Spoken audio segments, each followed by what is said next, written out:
Let's go racing.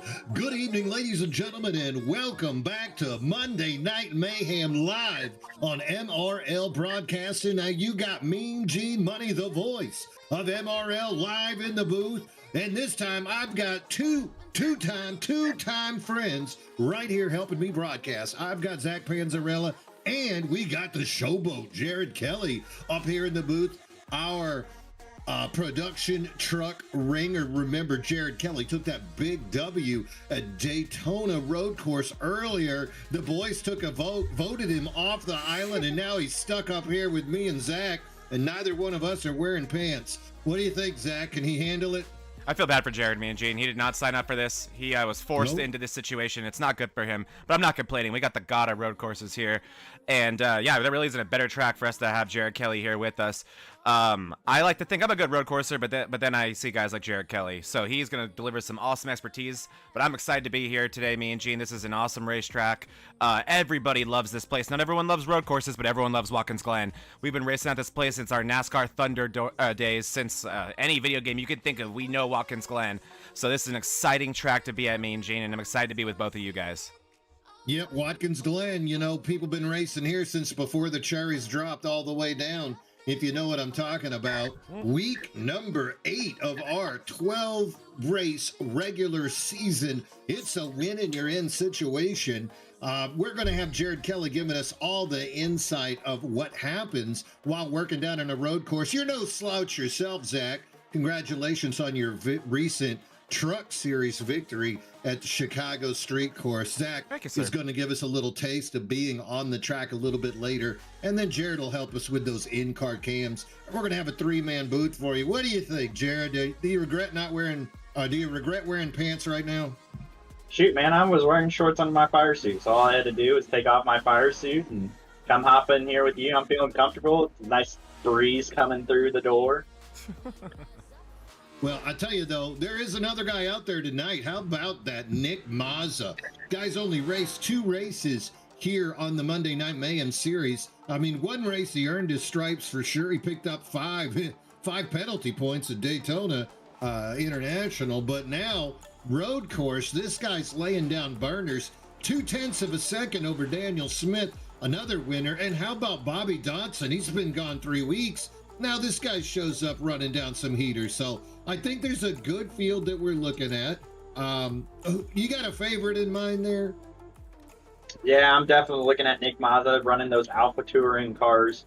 Another Monday Night League. I don't know what the situation. I don't know if they have an off week or whatever, but he definitely came here to try his hand at some rear end drive cars instead of those front wheel drive cars. But yeah, he's putting down some great laps. Definitely knows how to get himself around a road course. Really good driver, talented driver. He's going to put on a show. Yeah, looking forward to see what happens also while he's in traffic. Some drivers just don't get any respect out on a track, no matter how fast they are. I'm thinking of a Ross Chastain. I'm thinking of a Carson Hocevar. I'm thinking of a Sean Walton. Sean Walton right now, 4th fastest guy on the track. We saw him at Charlotte Roval last year lay it down until he crashed into the wall on a chicane. But that's what happens at these high speeds. I imagine 1 more year of experience, and we can expect to see that 20 Toyota get it done here today at Watkins Glen. Let's take a flashback. What happened last week? Last week, these boys were in Iowa. And Zach, that was a really funny race. We saw Alex Hillman pick up his first win of the season. Congratulations to the DDI driver. But the real weirdness had to be what happened to Colin Bollinger, our points regular season points leader. Lap 91, him and Michael come in, Michael Mata come into pit on a green flag. And all of a sudden, the 53 of Bollinger gets popped with a speeding penalty, goes down 4 laps, never recovered. Yeah, it just goes to show that it's not over till it's over. It really didn't look like anyone had anything for Bollinger the more that race went on, but all it took was one mistake, and the thing was wide open, me and Gene. Alex Hillman, guy on camera right now, able to take advantage and get the first MRL win of his career. And now, man, I know he had this specific one circled on his calendar since that schedule came out, me and Gene. Alex Hillman's excited to be here. I'm a little bit surprised with the practice times he's showing right now. He's not showing the raw speed I thought he'd had. We talked a little before this race, and he was really struggling with the track temperature here, saying that it was a lot different than the practice laps he put in, and he was struggling to not break the car loose. When we do Zach on track, you'll see just how violent that is. But I have my eye on Hillman today as well, and you know he's full of confidence. Oh, I believe so. This guy just continues to get better and better every week. With that win that he got secured at Iowa, that puts him in the playoffs. He does have 6 starts. This will be 7, and he'll only need 1 more start in the next 3 races to qualify for that minimum amount of races to force his way into that playoff picture. Other notable drivers from last weekend at Iowa: David Owens took the pole and took 2nd place. And then Jonathan Sabir, that guy went from 7th to 3rd in just the final 4 laps. So Sabir showed some closing speed. Talked with Jonathan earlier today, said he didn't have a lot for Hillman in that race, but feels like he might have something for guys on a long run here today. Not a name, Sabir, I'm used to talking about on a road course, but you know, he's talking a big game. Jared, you run with this guy on a road course, Jonathan Sabir? I haven't, as I got wrecked by Jax there in the carousel. Well, he's got to get you now if you're not going to run. I guess so. But no, I haven't. I don't know if he was there at Daytona. I didn't see a lot of guys at Daytona, to be honest with you. You saw Buddy Sully? I saw Buddy, and then I didn't. All right, Mean For Gene. the viewers at home, Buddy Sully did get a successful shoulder surgery yesterday, so we are looking forward to him recovering. But now, ladies and gentlemen, you're in for a treat. It's time to see what it's going to take to make it around these 7 or 8 turns, depending on your opinion. And we're going to go to Zach on track. I don't know if I'd call this a treat, Mean Gene, but I'm going to do my best for you guys. I'm going to hide It's a treat for that us. lap time. You guys don't need to see the laps I put down during practice because they were embarrassing.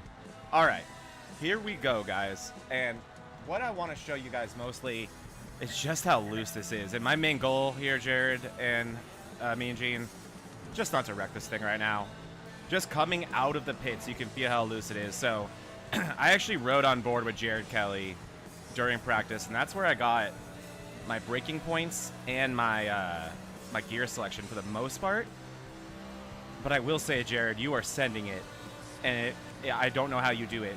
Okay, so also let me teach you guys the names of these corners because we talk about them a lot today. This right here is what we call the bus stop. This is a fast corner that you want to maintain as much speed as possible while rolling through these parts and not getting yourself an off track like I almost did there. And now we enter what we're going to call the carousel, or what we do call the carousel.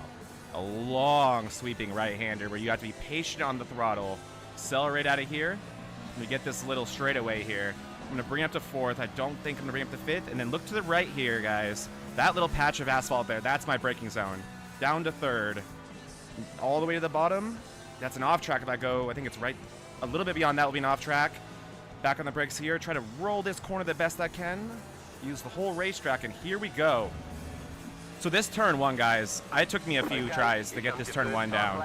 This will be probably the best passing opportunity here. I'm starting to brake right there at that stoplight. I'm going to go all the way down to 2nd gear. This is the only time I'm going to 2nd gear. There's going to be a lot of wrecks there. So add a 2nd, and this is where you can destroy your race car. It is not fun going side by side through here. You need to be so patient on the throttle. I'm going to go up to 4th there. Try to roll up the throttle. And now I'm going to go full throttle out of here if I can. Every time I go full throttle, the car is desperate to spin out. Up to 5th. I didn't see Jared do that, so I'm not even sure if I was supposed to do that. 4th. Oh boy. Down to 3rd. You saw me lock it up. Try to get parallel with that guardrail right there. Jared probably gagging in his mouth watching me. As I go down and try to just maintain my speed, not be too greedy through this carousel here. And right now is when I'm going to start gassing up. A lot of you guys are going to go all the way up there, and that re-entry could be sketchy. But, try my best there, and then hard on the brakes here, down to 3rd. Going to try to really hit this with a lot of speed. But nope, too wide, and that will be an off track during the race if you do that. And then back through here. All right, Jared, walk me through it one more time. What would you do differently? Yeah, so we go into turn 1 here. You're right about that stoplight. Okay. You want to be on the edge of the curbing, and then you want to go up to the little orange candy cane. Just 2 tires on the candy cane. That's how far you can go without getting off track. And Right. you'll get a really good entry. If you stayed up there, you would get a really good entry into 2. Right, all And the then way. you want to hold it down here, upshift to 4, ride on that curb, massaging the throttle. You want to miss that rumble strip, though. That's what's going to get you loose here. And then 5th gear, you were right, Zach, down this back straightaway. All right. And then right before the 600 board, you want to dive it in. Not too aggressive on the curving because you'll hear it bottom out. You'll hear the car slam down onto the ground like you did right there. Right there. And then if you lose that, you get that off track right there because you just can't get that time back there. You really can't. Or you can't steer the car more. That also is going to be a place where I think we see a lot of passes and a lot of mistakes, like you just saw there. And then here, I'm assuming you're going all the way up here, right? Yeah, you're going on there easy on the transition because the car will want to spin out. Down into 3rd gear here, you want to roll it and just keep 1 tire on that candy stripe right on the outside here. Oh. And then you're going to go into 2nd gear through the last corner, try and rotate it real good, get a really good exit onto the front straightaway so that you have that momentum headed down into turn 1. Wow, that is so much precision. I will say this thing, like you guys all know, I'm used to a truck. This thing drives better, but it asks so much more out of you with that extra shifting you have to do with having 5 gears. Man, this thing is a handful, even around Watkins Glen. Yeah, it's just like your GT3s and your supercars, just with way less downforce. Those things have those massive rear wings on them. These cars don't, so you're asking a lot out of the rear end and stability through that rear end. Yeah, you really, really are. And I shudder to think. I didn't even look. What was my lap time? Like a 1:15, 1:16, I'm assuming. I Yeah, know, it didn't tell. It was a secret. Oh, it was probably a 1:11 then. I think it was a 1:11. Yeah, actually. absolutely. Yeah, I can't see it. So you see David Owens, right now, he is taking it through the track. David's got to be happy. His finish last week, that 2nd place, bumps him up 1 in the points. And after Collins' terrible performance at Iowa, he only has a 4-point lead over David Owens in that regular season battle. Remember, both are punched into the playoffs. Joe Volpus, 3rd in points, right behind those guys. He is a road course winner. Oh, hello, Daniel, having a big time. And that's in qualifying. Oh, he's practicing for later. Oh, he's still doing it. You think he's practicing for when he wins? MRL was not here at Watkins Glen last year, but season 2, when Jack Sanders won the championship, they did visit, and that day was a Gulf Coast Racing parade as we saw David Owens take the pole, and then Joe Volpus 1st, Matt Novella 2nd, David Owens 3rd. But that team no longer together. Now Joe Volpus is part of the East Coast Alliance. Matt Novella has gone to DDI, and David Owens defected to the High Side Hustlers. So the 3 guys that were buddies at this track 2 years ago, taking the entire podium, now find themselves wearing different colored uniforms. I think feelings could get hurt, especially with lap times that are just so close. No cautions, but I would expect if you get stuck in the middle of the pack, those guys out front could just ghost you. What do you think? Will speed overcome that? Or could we see one of these fast guys get stuck in the middle and disappear, Jared? Yeah, I think honestly, I think it's going to be speed overall. If you have speed consistently, you're going to be up front. That's why I'm looking at Nick Mazza consistent in practice with those lap times. If you can pull a good lap, that's great when you come out of the pits and at the start of this race. But you got to set those consistent laps. If you get mired back in traffic and you can't hit those consistent laps, that gap's just going to increase and it's going to make your day a lot harder. There's Tony Iverson. Tony choosing not to practice, just showed up for qualifying.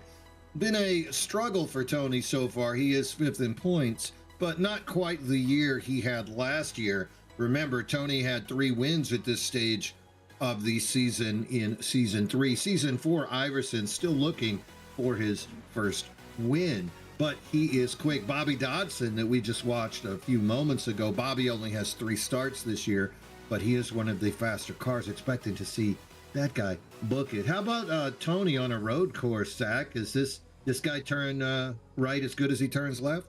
I mean, clearly by his qualifying efforts so far, he does. He's already put down the third fastest lap, and this one that we just wrote on our board for looked fantastic. Here we go as he crosses the line. Is this quicker? Does not appear so. So Tony Iverson right now looking like he's going to be starting in third place. That's really, really impressive. And like you said, Mean Gene, the separation is almost non-existent between the top, 12 right now. All those guys extremely fast, a lot closer than you normally see at a road course, where you normally see those giant gaps form up quicker than you can believe. And another thing, me and Gene, about the cautions, never say never. We didn't go to Watkins Glen last year, but we did go to the Daytona road course, like you said. I'm sorry, the Charlotte road course, like you said. And there were 2 cautions in that race. So it could happen. You never know. Who knows? Well, looks like the aforementioned Nicholas Mazza making his 3rd start. He'll get rid of that rookie 3-digit number, and he might do it in a celebratory manner as he finds himself up at the top. There's 50 seconds left here in qualifying, but right now Nick Mazza with that 12.655, 13 hundredths of a second faster than Daniel Smith, Tony Iverson, Eric Thornton. Those guys representing the high side hustlers with 3rd and 4th, Bobby Dodson, Matt Novella, Rayshawn Wingfield. I think we know who that is. So seeing a lot of familiar names up at the top, and look at the bottom, all the fellas choosing not to qualify yet. Hopefully they'll get that in there before the next 20 seconds elapses. Yeah, we'll see as we'll have those results in about 15 seconds. Right now, looking at the track info, and the one thing sticking out to me is just what Hillman told me, 104-degree track temperature. That is boiling hot for this track. These guys are going to be ultra loose. They're going to have to make sure they are not greedy through these corners. Jared, how hot is 104 here to you? Have you ever raced on this track that hot? I bet I have, but I haven't maybe noticed it at all. But yeah, it's definitely pretty warm. It's going to be hard on those cold tires with less grip. You're going to want to warm those tires up here on this cool up lap, and then get those brakes warmed up too. You'll see a lot of lockups going into turn 1 with those cold brake rotors.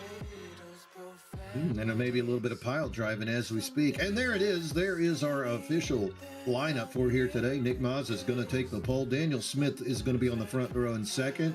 The second row, high side hustlers, Tony Iverson 3rd, Eric Thornton 4th. Bobby Dodson's going to start in 5th. Matt Novella going to be 6th. That is your first 3 rows.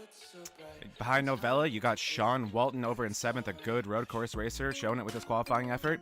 Joseph Vulpes, another guy who I know loves this track, 8th place and only 4/10 behind our pole sitter. 9th place, David Owens. 10th place, Alex Hillman. 11th, Jose Medina. And 12th, Jonathan K. Sabir.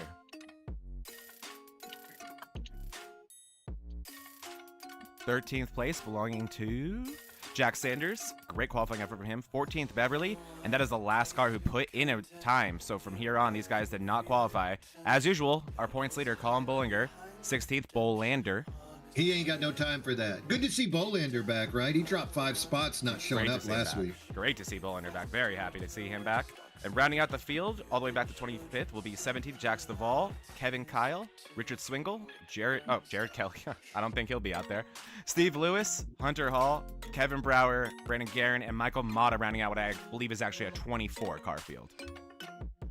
24 guys in week 8. That is not bad. Congratulations to everybody who made that appearance. Still missing a couple of big names, wondering where Venom Racing went, wondering where half of 2X Racing went.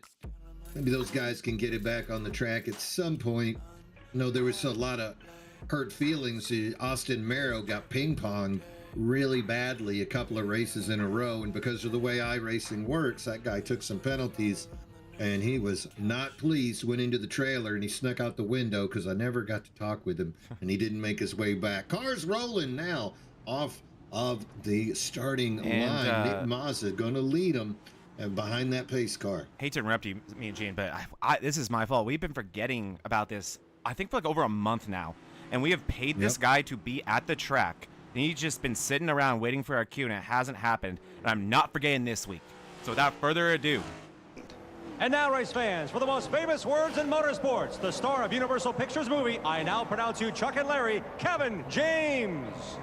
I just got 3 things to say. God bless our troops, God bless America, and gentlemen, start your engine! Woo! Get him going, boys. Get him going. Man, thank you to Kevin James for his patience.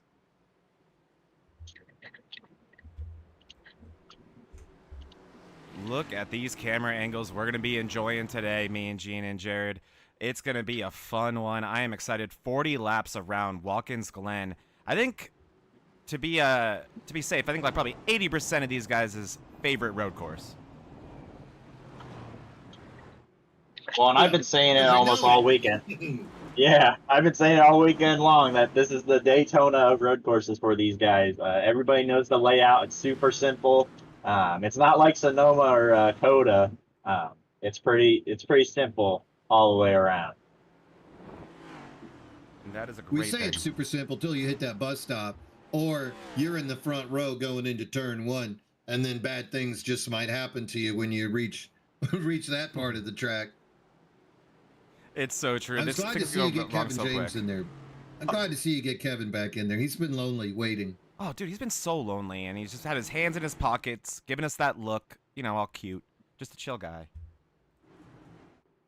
I love Kevin James. He's a good guy. One of the best. Really exciting today at Watkins Glen. Let's go. Wow. A lot of We have guests other people today. up here in A the lot of booth guests with us. today. And the Porsche. Gonna pull off me and Gene. All right, it's out of the way. Nothing left now but the racing, boys. And we're going green here at Watkins Glen, the 905 black car. He is your leader, Daniel Smith, side by side, going to race him down into that first hard right. Iverson on the inside is going to get space. The 905 leads. Daniel Smith loose. Mazza hits the, what do you call those? The Candy little canes. bumps. Oh, we gotta cut her off. Candy canes is what I loved. Oh, we got Yeah, candy canes. Vulpes is around. And already people going loose. We got Vulpes around. It looks like me and Gene pulling back on the track. I don't think he hit anything, so I think that may have just been a big moment for the 07. And there goes all that track position. He had a great qualifying effort, and that is 31 gone out. around in the bus stop. 31 around.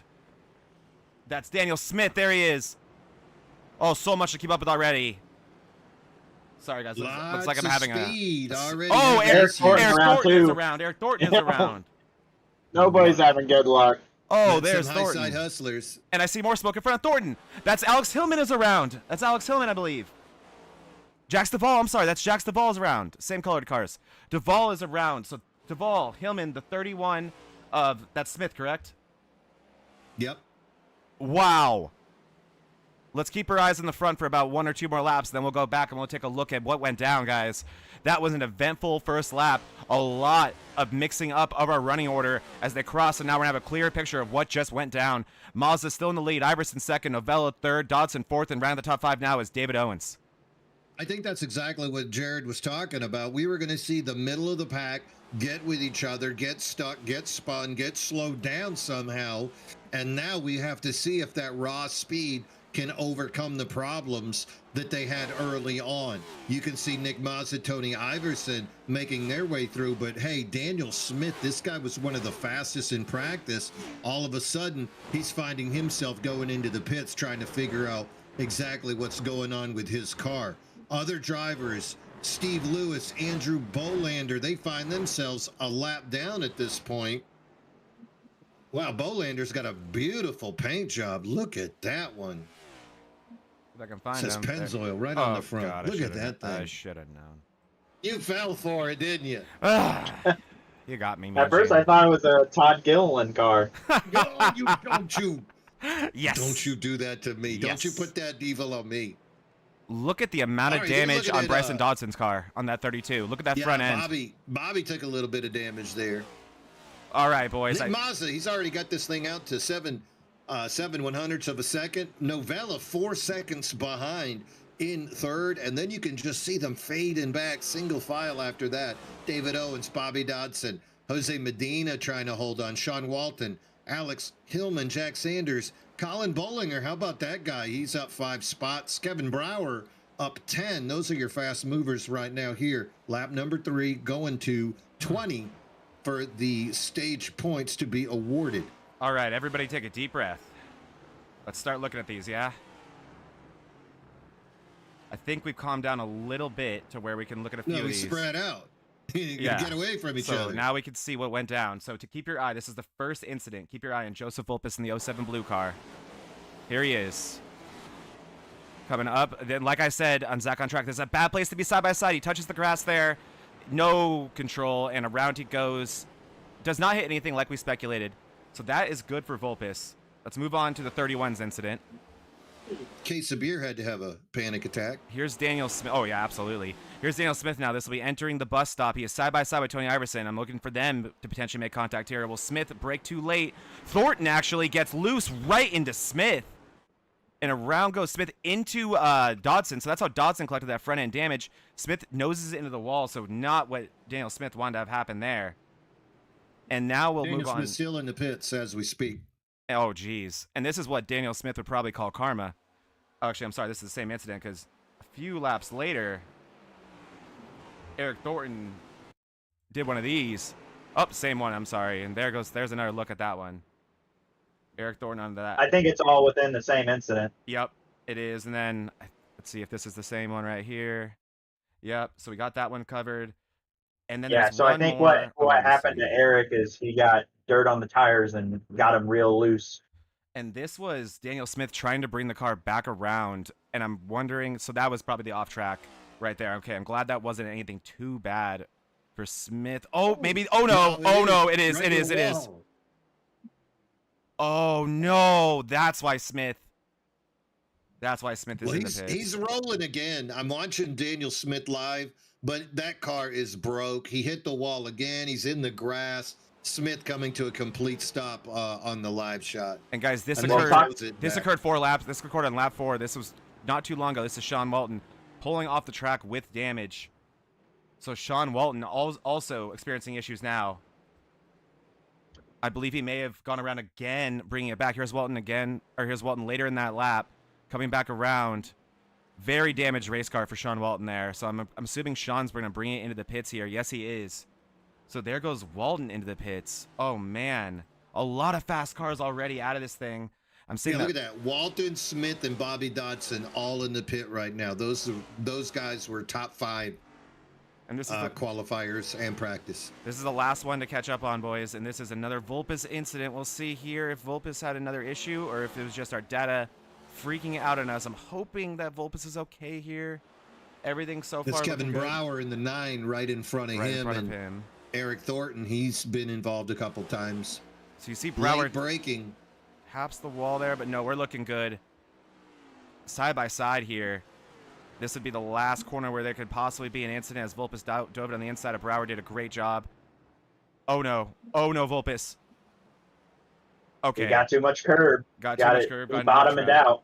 But we are... Okay, so let's go back live now, boys. I think we're caught up on the drama here. As you see Dodson re-entering the track on the inside of your screen on Volpes, with Volpes going around. So a lot of cars already with incidents a lap down. Michael Mata out of this race.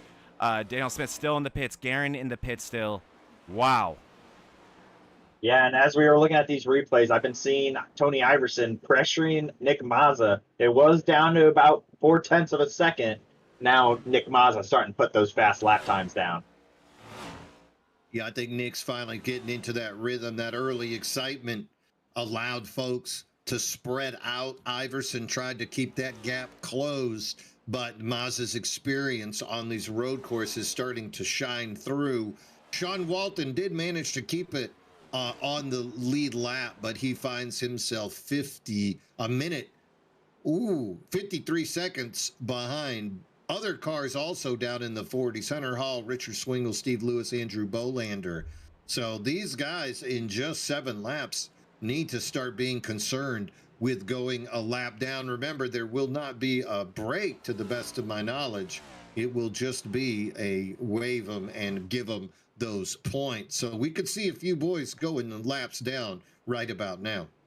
Yeah, it would not take very long here. The gaps are already opening up quite a bit. 7 seconds back to 3rd place already of Matt Novella. Novella, a really, really strong road course racer, so I'll have my eye on him to see if he can close that gap.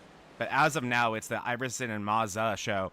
Those guys are just doing incredible, keeping it smooth. And I'm curious to see how the pit game works out, Jared, and also what iRacing's going to prioritize here, right? Is he going to back it down? Like you said, I think maybe what iRacing wanted to do is get it down to that 1 second, 2 second range, and then be like, okay, now I can kind of calm down. I have 5 seconds behind me. Let me protect my tires and kind of learn a few things here and see what I can make happen in the second half of this race.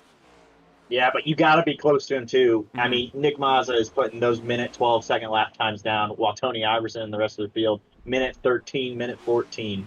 These guys are like Nick Mazza is what Connor Zilic wanted to do yesterday. Hey, maybe it's what he did in Xfinity. Oh, this is the Cup Series. Yeah, you're right. Yep. So Nick Mazza 112.83 that last look at this, boys. lap. A few people with 13s. Joe Volpus turning 13s. Wide. And Iverson and Novella as well.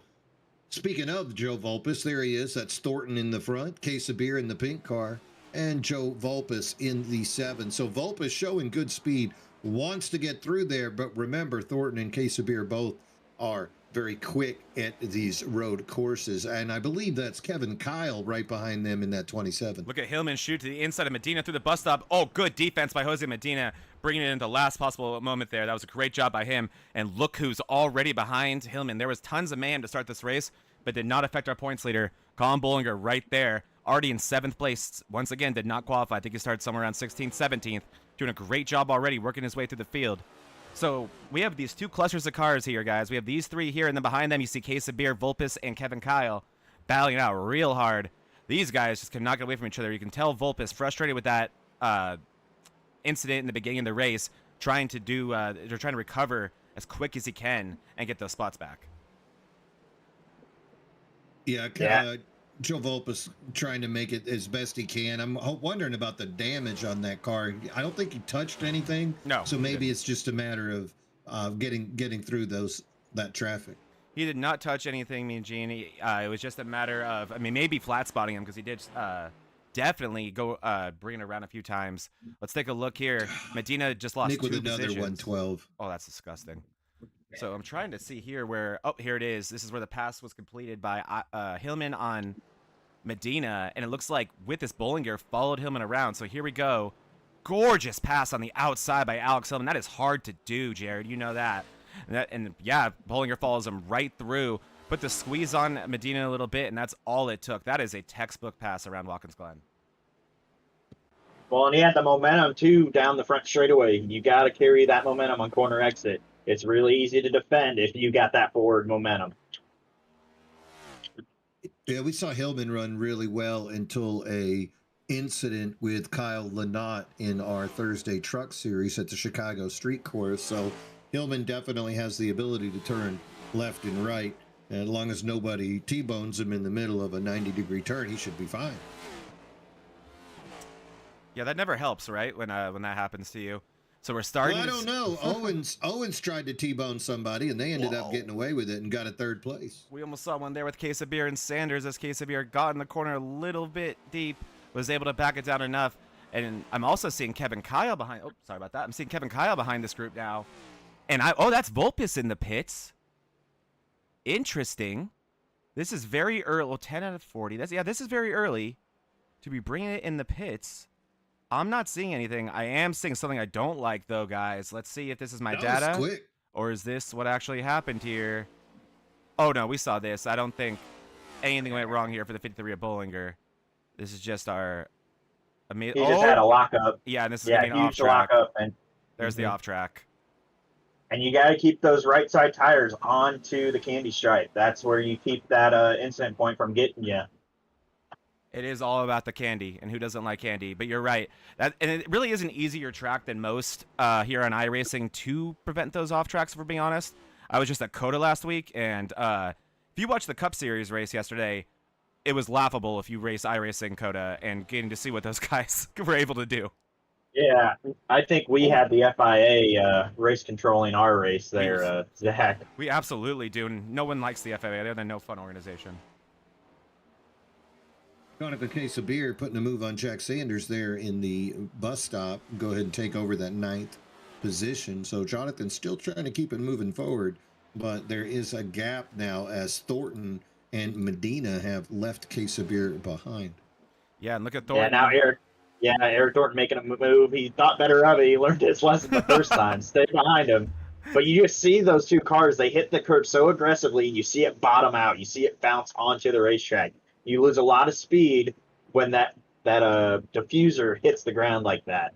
Yeah, and you're seeing a lot of sense of urgency from those guys who had those early incidents, who know how fast they are and really, really want to get those spots back. And this is Case of Beer, and I saw this as a wreck, and I know it's not going to be. I think this is how he lost a couple spots. A lot of people here, guys, are struggling with turn 1. There it is. There's the lockup. You saw the smoke. There he goes off track. That's a 1X. You cannot let those stack up throughout a 40-lap race, and that also will cost you a lot of time. Looks like Kevin Brower and Kevin Kyle have caught up on Jack Sanders now. Whoa! So Jack Sanders' car moving the wrong way. Medina locked it up hard. Yeah, Thornton got Medina at the same spot that Hillman did, and then looks like Medina thought about maybe going forward in one and changed his mind last second and did a great job gathering it back up. Yeah, and these cars, they got a wider profile tire, so they actually drive better when you move that rear brake bias more, and you have that little turnability within the rear end. So these guys are a lot more comfortable with those skinny little Xfinity and truck tires cranking that brake bias forward. And look at Alex Hillman, boys, already caught David Owens, making the pass for 4th place here. It is between the 08 and the 11 here as they'll enter the last 2 turns of this track, the penultimate corner right here. I get to use words like penultimate because we're at a road course. And penultimate. Penultimate. I feel so Formula One-y when I say that. Feel like Italian. Yeah. Penultimate. And what a pass by Hillman on the last corner of the track. Hillman has been making his moves there, that time on the inside, but Alex Hillman making quick work of this field. Started all the way back in 10th and now in 4th place, but 21 seconds. Oh, my goodness. Behind Mazda.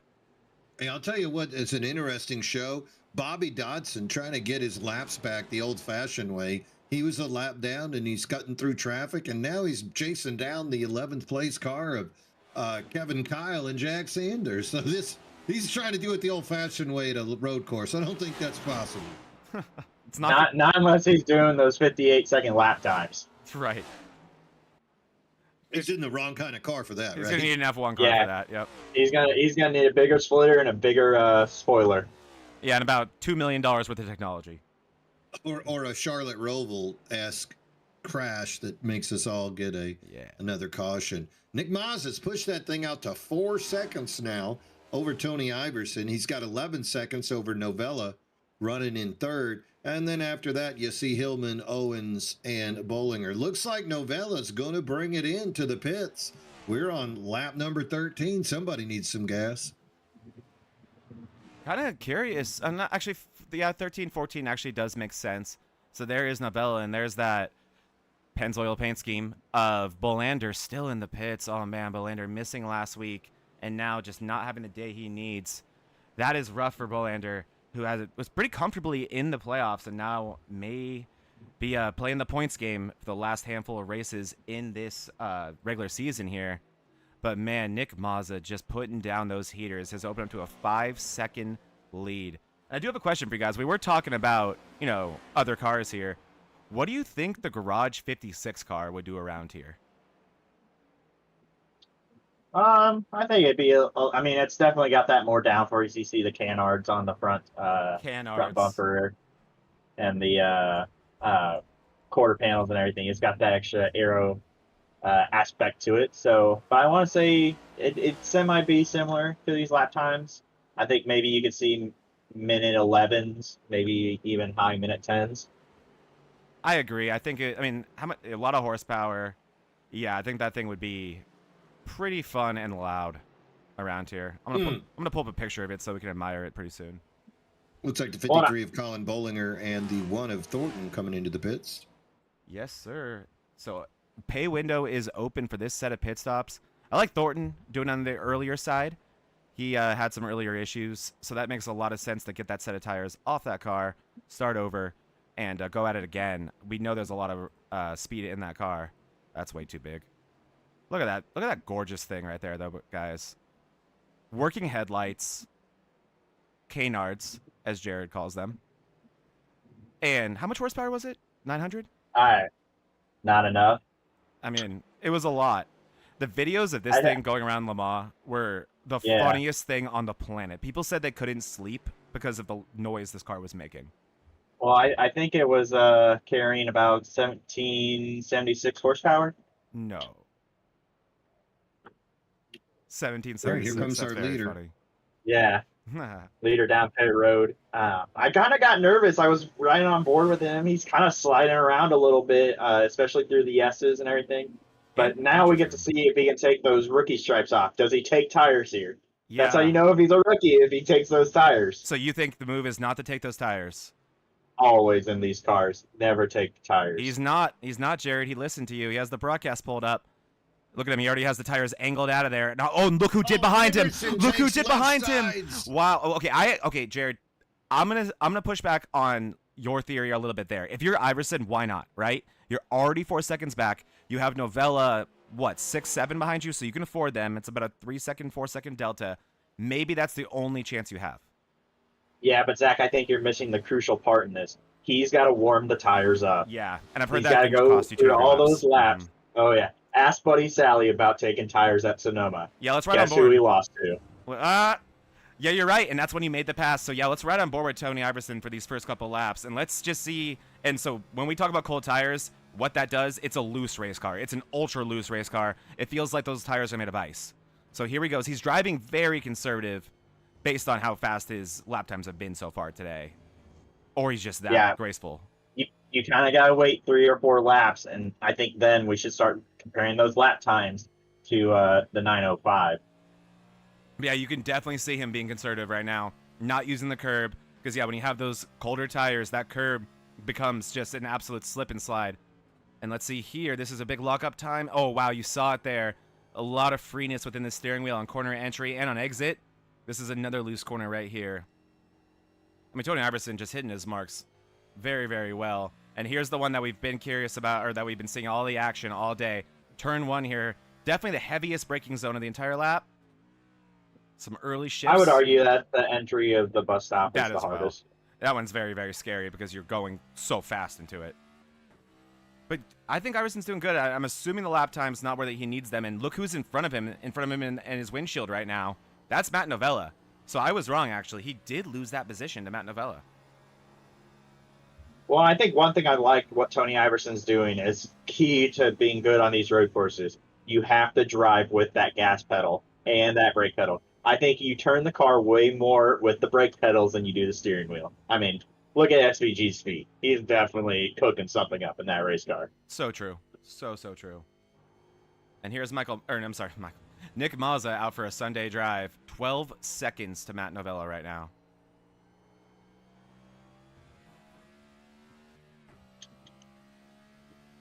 And that's Daniel Smith in front of him, I believe, as well. Oh. Yeah, that's going to be his first experience with a lap traffic. But this is the car that started on outside pole, so this car has speed in that 31 car. Yeah, that is no slouch. This is not going to be an easy pass for Mazda. And I know, because Daniel Smith is a race car driver, he's not in a good mood right now. And yeah, you can see Smith has that speed right now. And I'm wondering, too, you tell me, Jared, you have a nearly 13-second lead. You have a fast race car in front of you that, isn't necessarily holding you up, right? Until he does. Is there any sense of urgency to put this guy a lap down right now? I don't think so. Down? I mean, you get up front, and the last thing you want to do is lose the race by making a mistake. I mean, I did it at the Daytona road course earlier in the season. You got up front. There's no need to throw balls to the wall into turn 1. I have said that to my team, myself, and it's the number one thing I always say about road course racing. Never beat yourself. Let somebody else beat you, because there's a good chance they'll beat themselves. Well, obviously, anybody else but Nick Mazza at the moment. My goodness, right? Oh, only good news for this field out here is there's at least one more pit stop, so that's one more opportunity for him to make a mistake that can cost him this race. Because I don't know if it's going to happen on track, Jared. Yeah, and I do think Watkins Glen does eat tires up way more just because of the way you go through the S's and the bus stop and the carousel. I think it just chews up that tire, that left front tire, just a little bit more than like Sonoma and Coda. So it's going to be something to look for. I mean, we've seen the times drop off since the start of the race, as I think a car just went off right in front of leader John Beverly Oh no. in the 01. Just went straight through the bus stop. Probably got too much airtime. And Toad. There he goes. Oh no, Bev. Let's take a look at that one.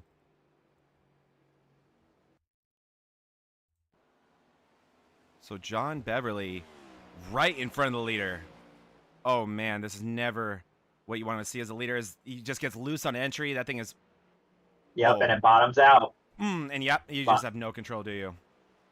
No, that thing just wants to go straight, and you've got so much speed with that car being up in the air. Those tires aren't making contact with the racing surface. You're not getting load up, and then you get into the dirty part of the racetrack where all the marbles are, and you just start losing grip. Them Dukes. We're just going through some replays right here, guys, getting caught up, seeing if anything else went wrong. I don't think so here. That was Steve Lewis hitting the pits. What I'm also trying to figure out, I don't see anything in my data, so if it did happen, it was minimal. But, yeah, there it is. This boy right here, Alex Salmon, he lost a lot of spots, guys. All the way back in 9th place now after that cycle. Yeah, he took those tires, 15-second pit stop. He took those tires just like Tony Iverson. Oh, wow. Tony Iverson was quickest, barely, 0.4 of a second. 4 guys were faster than Mazda that previous lap: Novella, Iverson, Bollinger, and Thornton. You are right, though, Jared. The only 3 cars, I'm sorry, that have that have 4 fresh tires right now are Alex Hillman, Jack Sanders in 13th place, and the 3rd place car, Tony Iverson. Yeah, and as you're looking at those guys, I was watching Joel Volkes kind of catch his ex-teammate David Owens, and he got all bent up out of shape taking those extra curving on the exit of the bus stop.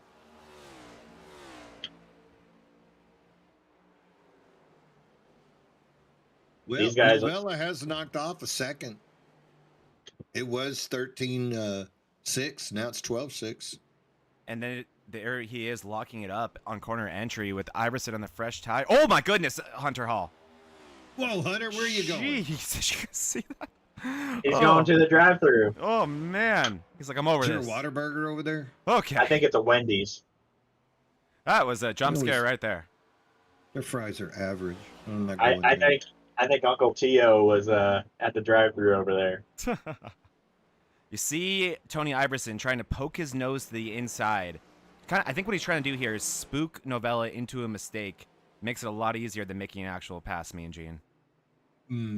Yeah, that's, you don't have to get down and actually make contact with them. You can see the 23 of Sean Walton directly in front of them. Walton already a lap down to Nick Mazza, currently running in 14th spot. So Mazza has managed to lap up through 13th place. Jack Sanders 55 seconds ahead or behind Nick Mazza. So Jack Sanders next on the list to get lapped. Jack Sanders in 13th.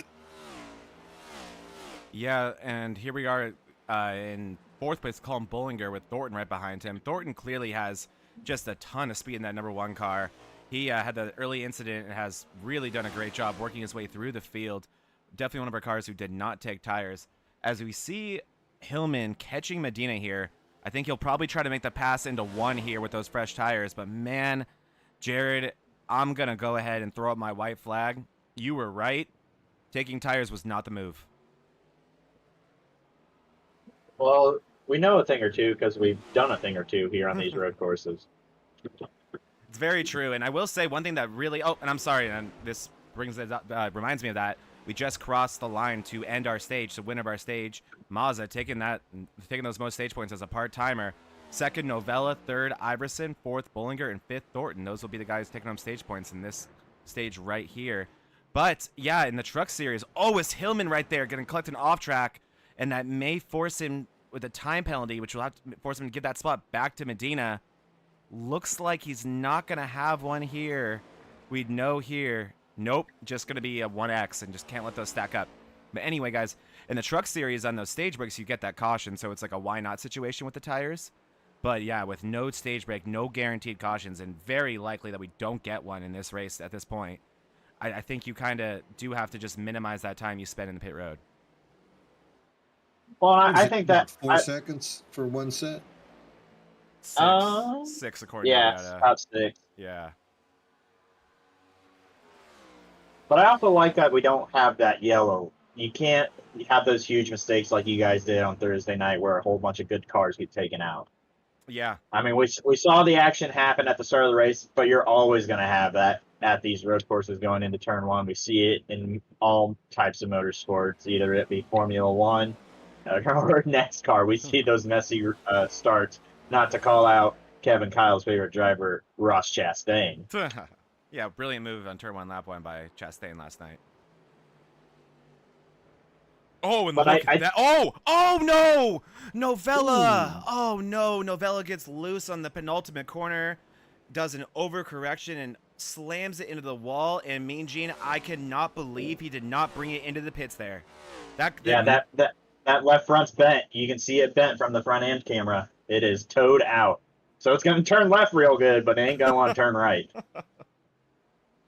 Or it's going to want to turn right, not going to want to turn left. Matt, I apologize in advance for keeping the camera on you for this lap. This is going to be a tough one, guys. But he's doing a good job. Good for him. He is. Let's ride on board with him real quick, and let's see what time that steering wheel is at. Where'd the left front of that car go? What is that? What time is that? Like 2 o'clock right there? No, that's 1 o'clock right there. It's 1, so it could be worse. Doing a great job nursing her around. Yeah. Well, nobody's around him pressuring him at the moment. And yeah, guys, I cannot believe the one good thing about that wreck was it happened right by the pits. I thought that was the moment to bring it in and use that fast repair. Well, 16 laps to go. What's the window? Are people going to make it to the end, or do you need one more? He would not make it to the end pitting then. The windows seems to be about 13, 14. I think these guys will go until about 12 to go to be safe. And it does appear that Matt is going to try. No, he's going to bring it in this time. And maybe he can do enough fuel saving to get it to the end of this race and salvage that. Well, do they have a fast repair? Do they have one? They do. Yes. Okay. So yeah, Eric Thornton's coming in also. Maybe this is in their window. Maybe he faked it. Maybe Eric got confused. He's a high side hustler. He's not confused.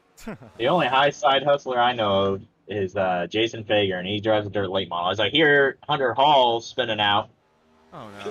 That's his turn. That's the second time he's lost it over there. Well, I think somebody else was kind of involved with this. He was too wide. I think it may have been a teammate of his. I see all Daily Drivers Inc. logos. Gotta love this. And there goes Hall. It was Jose. Yeah, it's Jose Medina. He locks up, and he gets into the grass. T-bone. Oh! Jose did not love that. And yep, you called it, Jared. Who needs a caution for it? Wow, I'll tell you what, we just had some serious removals. Brandon Guerin has called it a day. Andrew Bolander called it a day. Kevin Breyer called it a day. John Beverly called it a day. And Michael Mata also did a start in park. So this thing's starting to eat up drivers. Yeah, a lot of victims. Only 13 cars in the lead lap. Taking souls. Taking souls. And what does the Undertaker say before he says that? Digging holes, taking souls. There it is. Joe Volpus into the pits. Volpus had recovered up to 7th there, so he's doing a good job as well. Volpus was on the much earlier side of this pit window. We saw him pit on lap 10. So that does tell me that there is a way to get 15 laps out of this fuel tank. Volpus, again, no tires, so that's going to be one set of tires for this whole race to my knowledge.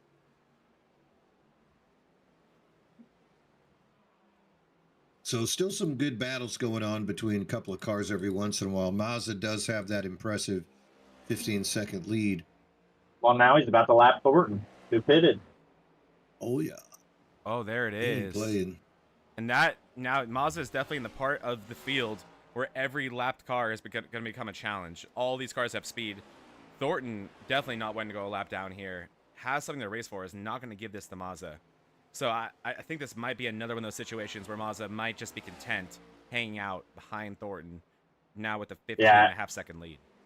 Well, I know Mazda's got the fuel data for his side. Really good road course racer. I think he does the endurance races with the Cavalcade group. So he's got that fuel data. So he's got a strategy cooking in there. But I'm not too sure if it's going to be medium rare or well done. Hey, Matt Novella's back on the course. He's right behind the 84 of Jax Duvall, and they are chasing down Joe Volpus. Just came out of the pit, so you can see those three drivers having a heck of a battle right there. 5 cars on screen. So Novella did take a set of tires when he brought it in that last time. I can't blame him, probably assuming that there could be a flat spot or just a lot of wear due to that incident. And who knows what with that tire sliding and not really turning around the racetrack. There's probably an uneven amount of wear on those things. So I think that was the right move, worth the time by Novella.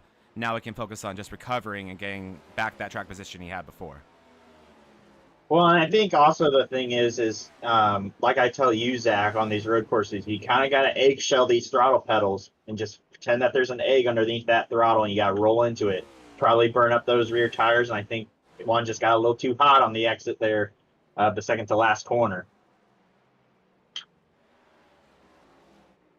Yeah, 30 seconds over third place. That's insane. I mean, like, there's a chance that when this is all said and done, guys, there's like 5 cars in the lead lap.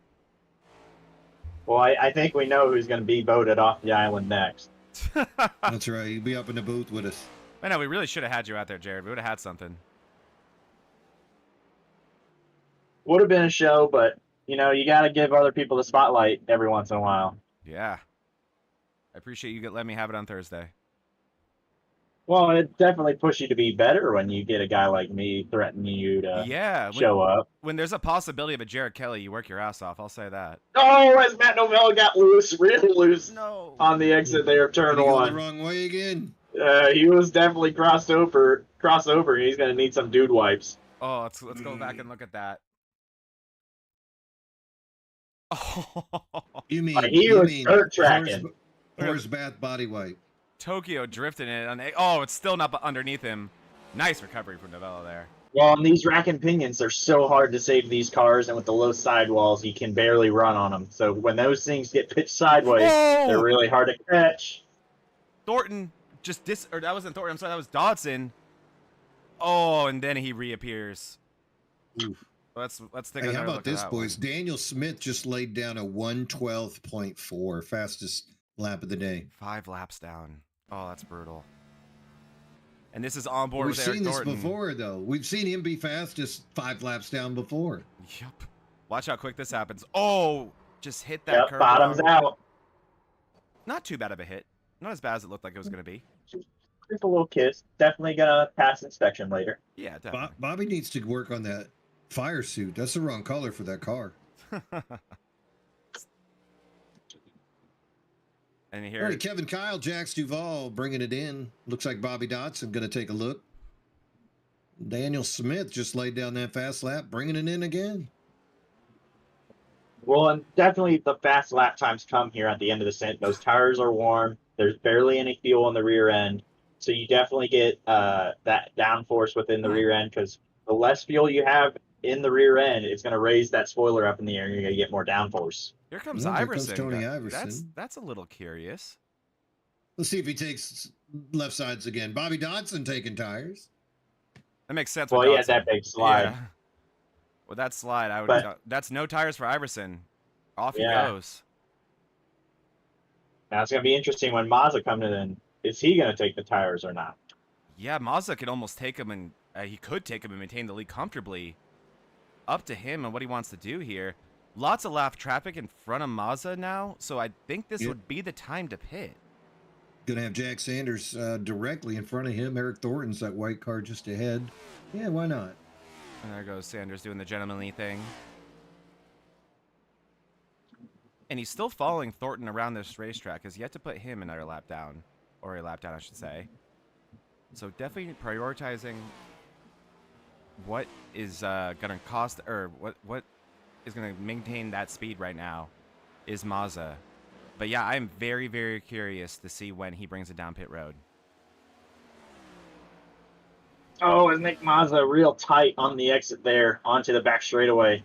Yeah, close to that outside wall. I saw that. Nick Mazza does seem to get a little bit squirrely on the tail end of these runs. Owens and Hillman bringing it in. There they are. And Iverson. Oh, Iverson no. coming in again. Oh, come on, Speeding Tony. probably. It'll get you 40 miles per hour. Will get you down that. You feel like you're crawling. It's kind of like the same feeling when you're at Dover. It's terrible. And per usual, if we don't see Tony pull into his stall, we'll know the answer.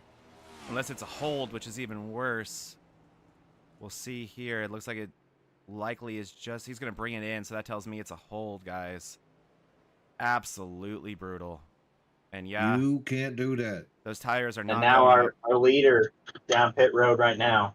And unless he does what Tony just did, this guy, all he has to do is do this as cleanly as possible, and he can just focus on 8 more laps around this racetrack.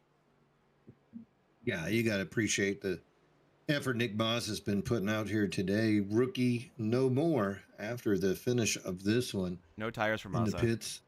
Now he is just coming in to get a little bit of gas, take a shot of water, and away he goes. Take a shot of whatever he wants. Genius move right there. How good no do you think pit that stop felt? practice. How good do you think that felt? If you're Nick Mazza, you're pulling into the pits. You've already heard your spotter say the car behind is speeding. Sorry about my accent. And then so you know he's pitted a couple laps ago, right? And you come back in and you see that 13 car in its pit stall. Well, now the second place driver is almost a minute behind. He might lap the whole damn field. It's gonna be close. What is it? Look, Colin Bollinger. He's like, I don't qualify. I just get top 3s. For Bollinger, though, this is an excellent points day for him. Going to maintain that points lead with this performance, doing everything he needs to. Well, we'll find out. David Owens is only, what, 10 seconds, 9 seconds behind him? Appears so, and then you got Novella Yeah. and Volpus behind them, and we have been questioning if these two can make it to the end. If they can, I think they're going to have to do so much fuel saving to where they won't really have a chance at that 56 of Bollinger. 53, I'm sorry. Yeah, Colin's been running pretty strong all day. He just did another 113 lap. So those other guys are going to have to try to do something. I tell you, though, that's still that fastest lap. I think that's still Daniels. I believe so as well, Mean Gene. Is he back on track even, though? No, I think he No. called. He Max Verstappen it and called it a day. Yeah, he said, I got my lap. I'm going to leave it here. Y'all can park it. Yep, and there goes Walton. Props to him for staying strong after those earlier issues to still come out here and run this race, get that experience. That happened to me in my other league last week, guys, in Coda. I had an incident happen on, I think it was like lap 2, and it ruined my race. I was laps down to fix the damage. And I could have just quit right there because it's annoying to run on that track, but I just decided, you know what? It's an hour race. Let me get the experience. I won't come out a worse driver because of it, right? So I did it, and then the next day I wanted the Chicago street course. So it just goes to show, put in those laps, put in that practice, even when it's killing you inside to have to do it. All right, so the first car drawn in on Colin Bollinger, that's going to be Matt Novella. Novella has drawn right up behind him. Joe Volpus also closing the gap. And we talked about the lead that Colin had over David Owens. That one's still 8 seconds, but he's got those other two of Volpus and Novella behind him. The faster pair made Novella a factor again. Novella's just had a hot rod all day today, and he's run into so much misfortune. In every MRL league he seems to run in. He had a race-winning car in Chicago on Thursday and ran into misfortune, that what Jared talked about, that restart to begin the second stage of the race, collected a lot of the fast cars, pretty much everyone not named Zach Panzarella, and that really took away Novella's chance to win that thing. And then today... Jose Medina's done for the day. It nosed into a tire barrier. That thing's not going to want to turn. I don't know how it's not blown up. How's that thing look? It looks fine right now. Well, maybe he got lucky with that tire barrier, but he nosed it in out of the bus stop. Oh, my goodness. Yes, he did, Jared. Ow. Oh, my goodness. It flipped. Here it is, guys. Watch this. Jared was not kidding. Oh! He's yeah, like, I don't know how that thing's am I not okay? blown up. Am I breathing? Look at that. It looks fine. It looks fine. Yeah. Are those tires made out of pillows? I think they're the soft compounds from Formula One. Straight up. Yeah. What just happened? Their air. He's on the track. It's like nothing happened. It's the purple tire wall. I'm sorry. We're looking at that one more time. We're looking at this in slow motion because I don't believe this right here is not going to damage a race car. Just like real life. This is the ultimate sim. Look at this, boys. Looks like Kyle Larson at Auto Club all those years ago. That was Landry at Auto Club when I should have eliminated him in that in-house tourney. To be fair, he finished that race too, and that was a concrete wall. Yep. Wow. I think I know who our bonus interview is. Jeez. All right, so Colin trying to hold off this charge of Novella. Vulpes a little bit behind them. Going to have trouble closing that gap. Just 6 laps to go. This thing went by fast. Well, that's what happens with no cautions. I know, you gotta love it. It's only 8:55 right now, my time. Look at Matt way out there using all the track. Yeah, it takes a trying to close lot. that gap. This is one of the tracks, I'd probably say I would definitely say the track that has the most realistic. Wow, Bollinger. Did you see that? Use the Yeah, grass there. Yeah. That was something, but sorry. And again, Go ahead, Eugene. he's loose, right? I mean, ultra loose. Like every turn. Here goes Yeah, Novella. here comes yeah, there he goes. Lock up for the 53. So just keep it low, Novella. Keep it low. He's going to have no exit speed. Wow, and Bollinger gathers it up really well, actually. I thought he was going to be destroyed on exit there, guys. But Novella keeping the pressure on. Not going to want to go side by side through here. Walton behind them, I believe probably with fresher stuff, a lap down. Why not put tires on it? Start playing the Jaws music right now. I know, absolutely. But sorry, okay. Yeah, Novella, Walton let them by. He was ahead of them when he came out of the pit. Only Mazza was ahead of Walton, so he either let them go by or was passed by them. I imagine Walton's going to let Joe Vulpes go by as well. Yeah. They do throw the blue flags at you here, so it does actually weirdly give you more of an obligation to do it. But I do love the track limits here, guys. They on iRacing, because we were talking about COTA and how it feels like it's the FIA, and it really does. But here, you can really just yaw it out, get it all the way out there like you just saw Novella do. And that's what the guys are allowed to do in real life, and that's what we should be allowed to do on here. So I think that's also why so many people enjoy this road course on this platform. Hey, Tony Iverson, after all of his misadventures, still holding on to 12th place There out goes there. Novella again. But he is a lap down to Nick Mazza. No surprise there. Yeah, I was actually, I think, 12th. Mazza has lapped the top up to 9th. Only 9 people in the lead lap. Unbelievable. So impressive. So many fast drivers out here. The fact that he's somewhat close to lapping case of beer is incredible. As you can see, Novella's patience, I think, guys, is going to run out soon.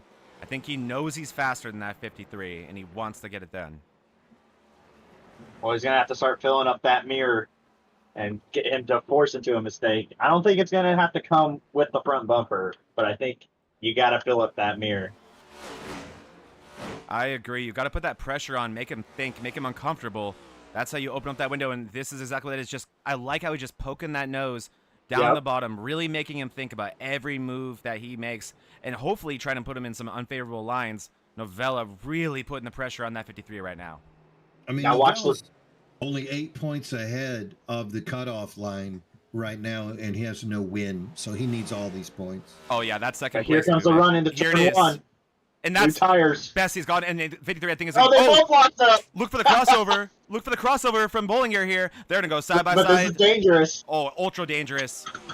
Ancient tires. No room in between these cars. Novella doing the best he can to try to stay to the inside. They're going to lean on each other. Oh, this is good. This is real good. And what incredible defense by the 53 of Bollinger. He read him going to turn 1. I believe he did that. Gave him a chance, or gave himself a chance coming out of the corner, and comes out on top. 3 more laps, he has to hold on to this second place. Joe Vulpes loves seeing it, trying to close that gap. Still got a Sean Walton directly in front of him. But great battle right here between the 56 and the 53 for second place. Both of them are on the podium. Don't want to see them ruin that. How about Hillman and Owens? They got a little fun time going on as well. Owens in the grass. Ooh. Oh my, he's going to lose some time. And that, I believe, yeah, that's going to give that spot to Hillman.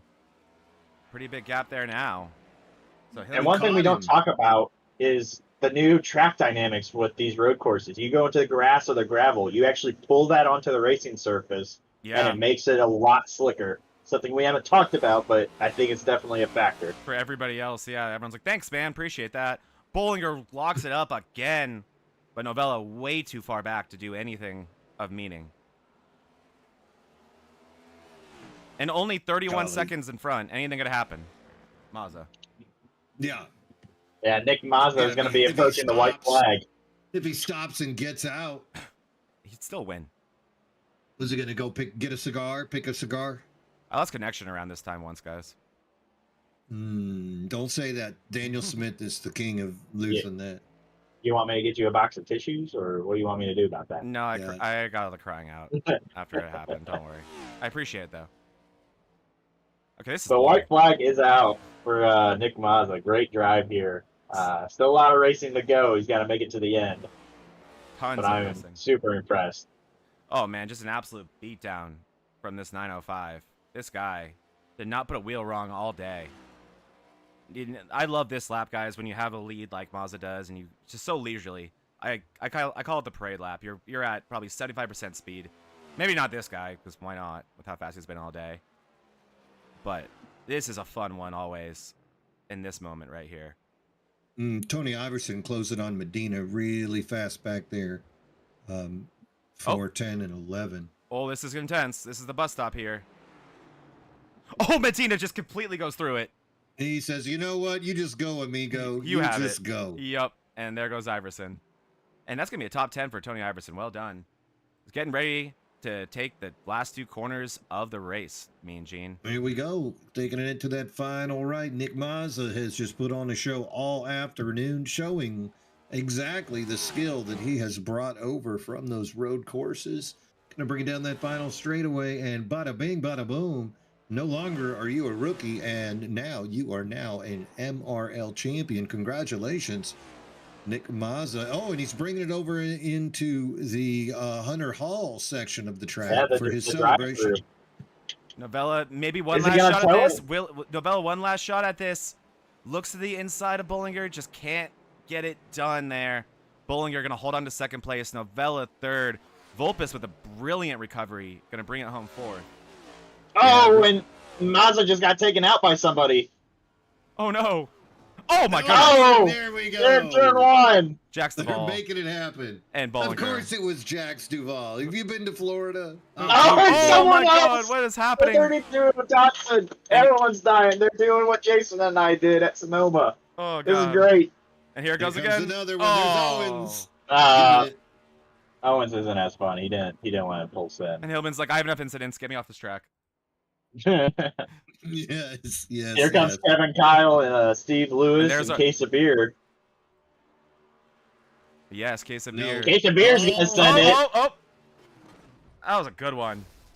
Oh, he's upside down. Gonna join his. Oh, come on. I'm gonna give it a 6 out of 10 on the landing. Yeah, that was a good, especially solo. That was really good. I'm sure Iverson looking forward to bring this car in head first into the wall. Well, I'll tell you what. Might as well. What a dominant performance. Nick Mazza, Jared, you talked him up, and the guy delivered.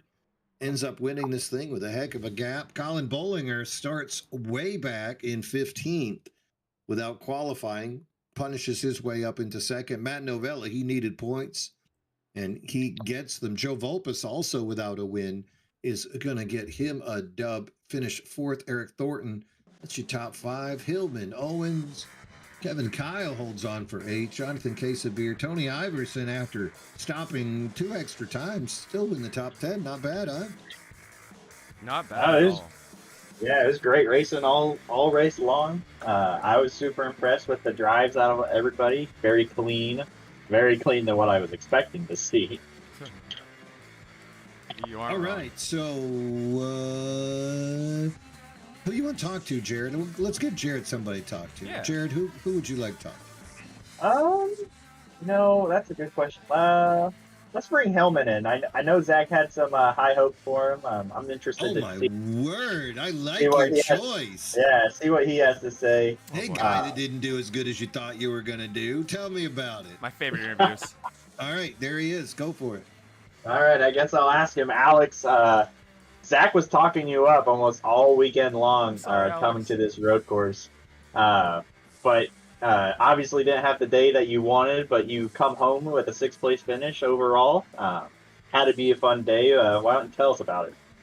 Oh yeah. After the win last week, I was just in this race to have fun, and not to spin or make mistakes like I did in the trucks.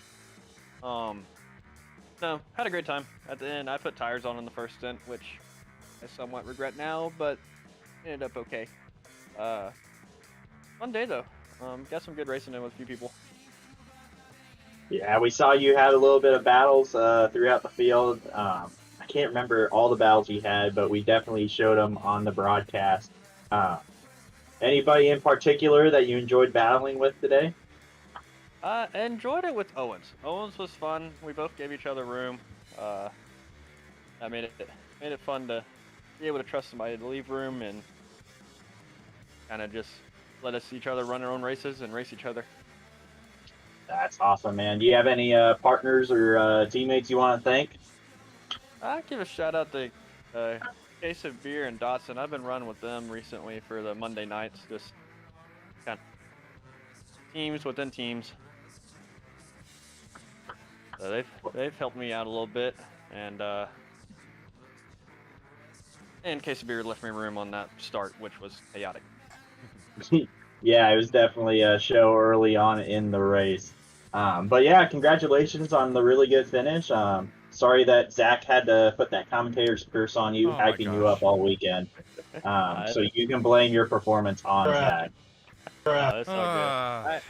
good. I typically try to practice a little more for road races, but after last week's win, I kind of just took a little break and did about, I think I want to say I did about 80 laps a day, and never raced this track how hot it was. Yeah, we heard the temps were incredibly hot. I've always raced it at 84s and low 90s, and those, once we get to those temps, I typically go a little quicker than I did tonight. Awesome. Well, Gene, I'm going to pass it back over to you because you're the professional in these post-race interviews. I don't know This about is just that. uncomfortable for me. I was going to tell Zach you did pretty good right there. Yeah, you I did good. like that. Besides blaming me for everything, you did great. No, always blame someone else. All right. So, without further ado, I'm gonna pull him in. You know him. You love him. Matt Novella, are you there? Yes, sir. What's up? Oh my God! I thought your day was over, bud. That was an exciting middle of the race for you. Yeah, thank God for fast repairs. And it happened like right at the perfect time because I had to go one lap and then the fuel window was perfect. I sputtered right there at the line. Okay, we were in disbelief about why didn't he pit? That makes sense. Okay. I was like, I got to go one lap. I got to make it one lap. Good job. Yeah, we were counting. We were trying to count backwards for you, and then once Joe and who was it, the high side guy, Thornton. Once those two guys came in, we knew you were right at that window and that you could make that work. Tell me about that battle there that you had there at the end. That was exciting. Yeah, it was, me and Colin were definitely going at it there. I had some newer tires, colder newer tires. He had some little warmer, worn tires, and yeah, it was just really good battling. I couldn't make the pass. Kept locking up the tires, and yeah, it was just good battling. Well, you're going to need to go look at that Todd Gilliland video with Joey Logano, and that shows you how to get that position at the end of a road course. Anybody you want to give a shout out to before we let you go, Matt? DDI crew and MRL crew. Yes, sir. Yeah, clear, concise, and magical. But hell of a race, Matt. You need those points. You are 8 points ahead of that cut line right now, and today's performance definitely going to help you continue to move forward going into next week at Atlanta. Thank you, guy. Matt Novella, awesome paint job, by the way, dude. Love that car. Yeah, thanks, guys. Not as good as the shark, Mean Gene. The shark. The shark's coming soon. Dude, In the next gen, don't you worry. Gotcha. Maddie All right. Shark. Yeah. All right. Let's I see like if we that can way pull too somebody. much. I like that way. All right, you guys have a good night. Much Peace love, out, Matt. Maddie. All right, I got you, guy. I got the 53 up here for you. Mr. Bollinger, how you doing today, man? I'm doing pretty good, man. How you guys? I'm doing great, man. How's your head feel? Is all the blood rush there, being upside down for about half a minute? Yeah, I mean, with it was only a P2, but it felt like a win, so we had to flip it over there, you know. I was going to ask you that. I mean, like, obviously with Mazda 30-plus seconds in front of you guys, what did it feel like running for second place there? And obviously you being our points leader, was that the priority today?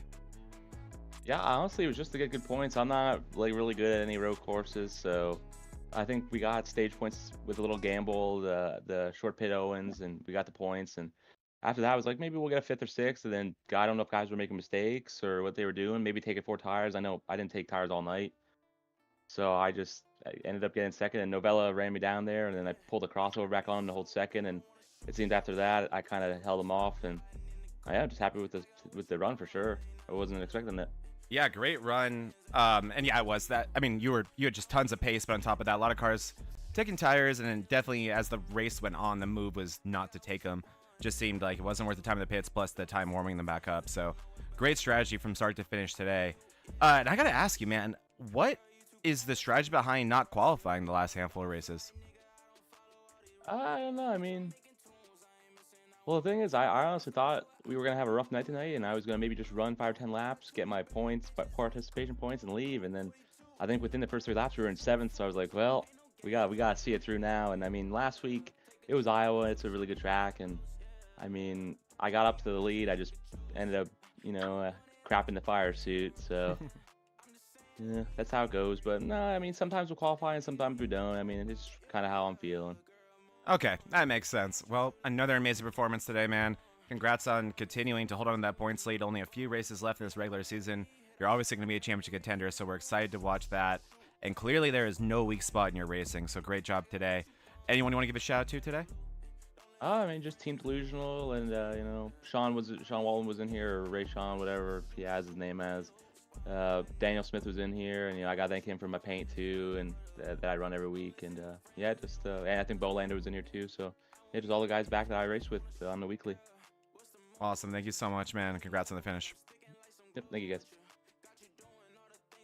Great run for him today. Continuing, he increased that lead from 4 to 11 points over David Owens. He's going to need it going into Atlanta because qualify, don't qualify, super speedway draft racing, you could get 8 up in a heartbeat. He is into the playoffs, of course, with his 2 wins, but you want to get as many points as you want. Love to put that regular season trophy up on that mantle. And that is going to lead us to the man, the myth, the legend. They talked about him coming over. Took a couple of years to get the contract finally settled, but here he is, your winner today from Jacksonville, Florida, Nick Mazza. Nick, are you there, bud? Yes, sir. Yes, sir. I tell you what, man, we need to get out a razor blade and get them 3 digits off because you are a rookie no more, my man. How are you feeling right now? Yeah, first win on a road course in stock cars, and actually first time racing on a road course in stock cars. So I'm pretty over the moon right now. Damn. I can imagine. How different is it to have it rear wheel drive instead of front wheel drive? I mean, do you have to roll it in more, or what's the biggest difference? Well, I'm used to GT3 racing, and recently I did the Bathurst 1000 last year, so it kind of felt pretty similar to the supercars. It was just very loose the whole time. You can't get power down out of the corners like you can in the GT3s. Yeah, it's just a very, very different experience. But I put up a few laps into practice earlier this evening and managed to find a little bit of pace. Yeah, and also very impressed on our side. We were waiting for you to make that rookie mistake and try to put a set of tires on that thing, or have some issues down in the pit, but you just managed to glide over that quite easily. I mean, I didn't see it. What was the most stressful part of the race for you? Like, was there at any point where you thought, oh no? Yeah, lap 1, turn 1. I had a little bit of a wiggle, actually 2 wiggles on that curbing. and I thought I was just going to drop it, and managed to hold on and pull a little bit of a gap.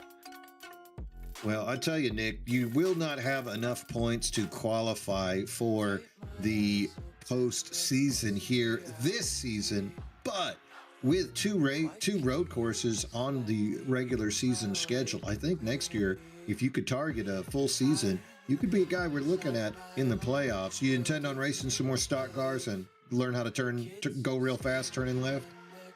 As often as I can. I love doing the ovals. I just haven't had a whole lot of luck with them, but they're a ton of fun. This group's really great. Well, I think today is going to get your reputation up there. Big part of being fast is, of course, the respect of the rest of the group, and I think you earned that a ton here today. Anybody you want to give a shout out to before we let you go?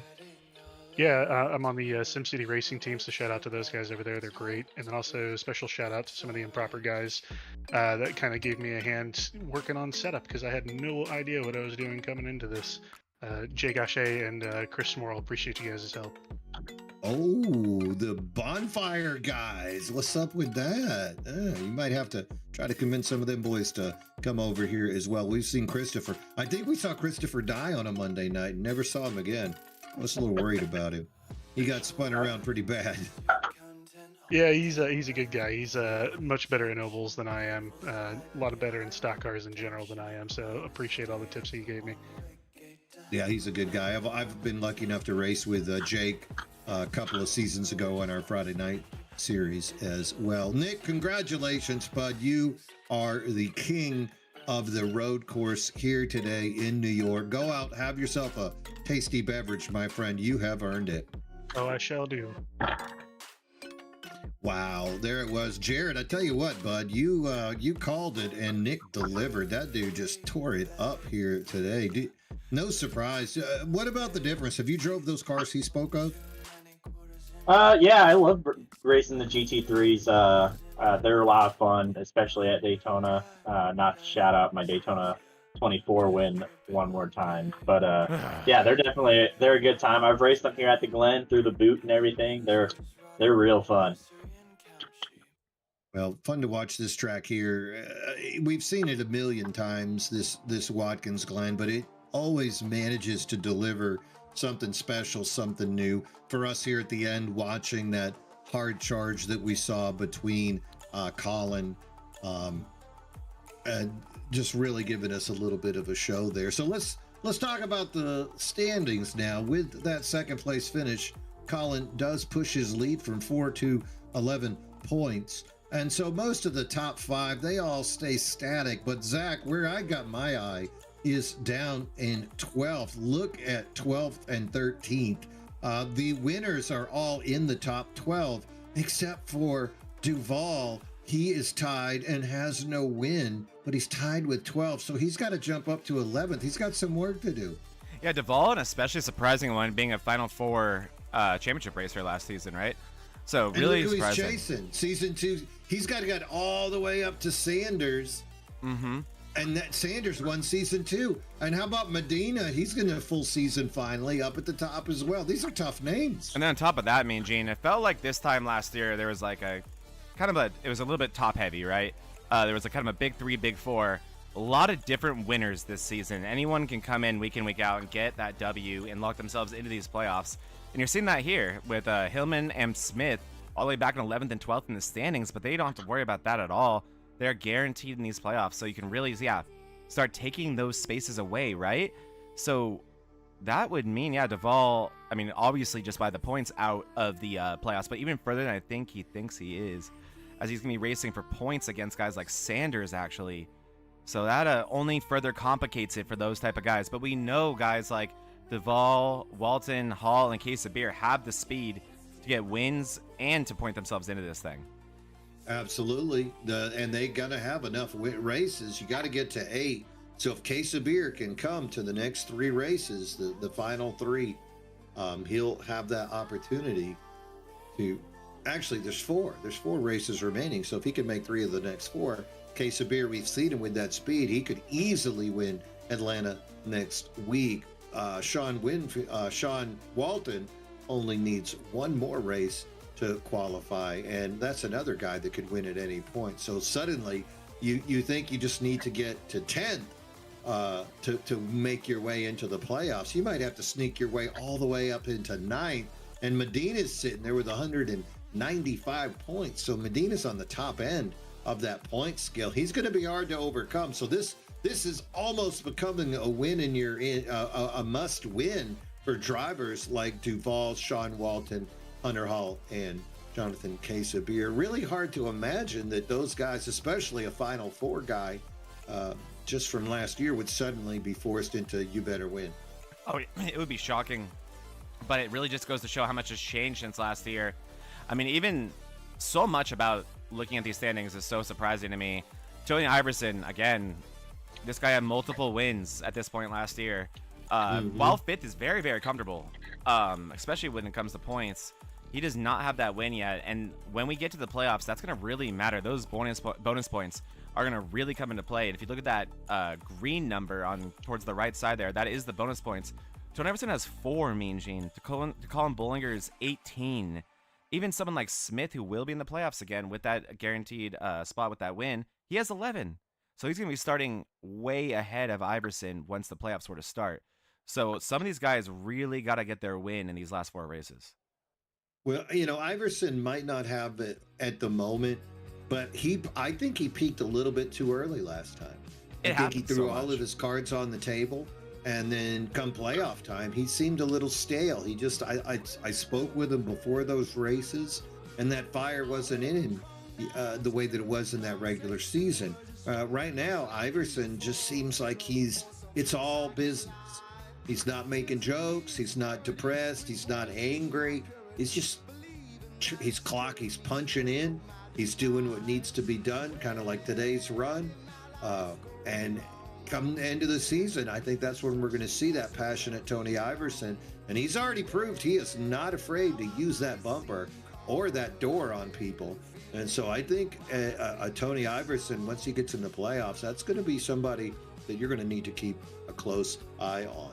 So that is going to wrap it up for us here today from Watkins Glen. Want to give a big shout out to our sponsor, Chantillylace. Chantillylace, they can accommodate all your needs for photo opportunities, whether it's print or screen or digital. Chantillylace can come through for you in the clutch. Yes, they can, Mean Gene, and today was an awesome one. That was a really, really fun road course race. Tons of drama to start it, but calmed down as the race went on. We got the kind of a road course race that you expect. And I do agree with Jared. I enjoy it more when there's no guaranteed caution, and a pretty severe circumstances would be what created a caution, and we didn't see that today. And that, while it does create sometimes a 30-second lead for the win, you deserve that, and that's just the way it goes sometimes. Yep, it's a don't mess up situation, and that's what we saw today. Jared, any final thoughts before we head out, bud? Yeah, it's going to be interesting with some of the racetracks coming up, like Atlanta next week. I think I might hop in with that one since I won't have to work. The next day I'll be hopping on a flight to California. So I might hop in on track for that one and see if I can do any magic there. Ooh, get him a piece of the action. I love hearing it. How about you, Zach? What are you thinking about as we leave New York and head our way to Atlanta? Oh, man, just excited for another intense race last week. I mean, you remember Atlanta last year, Mean Gene. That was easily one of the most dramatic races of the season. We saw Matthew Fritz go for it, and then we saw Jack Stovall lock himself into the Final Four with that race. And there was just so much on the line, and the racing there is so unbelievably tight. So I'm very excited, and yeah, it's going to be a great time. And then I won't be hopping on a plane to California. I'm already there. But I'll be hopping on a plane to Vegas a couple days after that to hang out with Jared Kelly, Kevin Kyle, and a few other friends. And we'll be there for the Las Vegas race at the Cup for the actual NASCAR Cup Series. So excited for that. I'll miss you guys in the booth that Sunday morning. But it's going to be a fun one. And next week's going to be really, really intense. It is winning time for these guys, and they've got to feel like the pressure is on. So I'm excited to see how that changes the racing, especially at a plate track like Atlanta, where one small mistake can take out half the field. Absolutely. And me walking away from here, biggest thing I'm thinking about is Colin Bollinger as he continues to assault this field. and just do what it needs to be done. He's just making it happen week after week to maintain that lead. If he could get another win, that will just push him further and further into the front. But you cannot underestimate David Owens. That guy is refocused. He's on a new team this year. So the attitude of that new team, much different.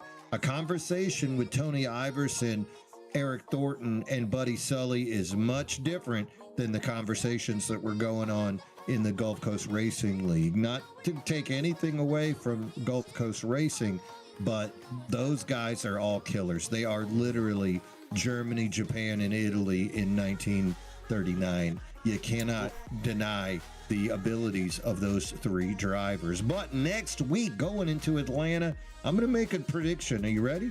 Do it. A new winner. Yep, I like that. A new winner. I think we're going to see a Vulpes or an Iverson, a Thornton.